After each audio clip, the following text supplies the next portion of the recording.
Ration দোকানে মিলছে দীঘার জগন্নাথ ধামের প্রসাদ। নদিয়ার প্রসাদ বিতরণ ঘিরে এবার শুরু হচ্ছে রাজনৈতিক চর্চা। আর এই প্রসাদ আসছে কোথা থেকে, প্রশ্ন তো অনেকেরই।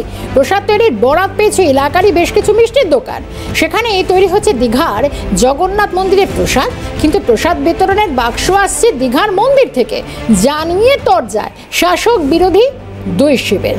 ইতিমধ্যেই ছবি দেখানোর চেষ্টা করব, যেখানে দীঘার জগন্নাথ ধামের যে প্রসাদ আসছে বিভিন্ন মিষ্টির দোকানে তার নাকি বরাত দেওয়া হচ্ছে এবং তরজায় এখন জড়িয়েছে শাসক বিরোধী দুই শিবির। নদিয়ার প্রসাদ বিতরণ ঘিরে শুরু রাজনৈতিক তরজা।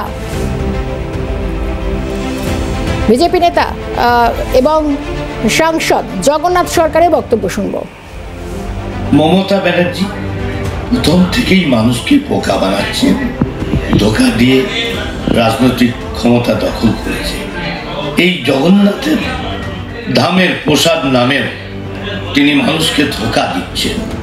তিনি কি করছেন, জেলার বিভিন্ন জায়গায় সরকারিভাবে মিষ্টির দোকানদারকে টেন্ডার দিয়ে প্যাকেজিংয়ের কাগজ পাঠিয়ে তাতে দুটো করে মিষ্টি দিচ্ছে।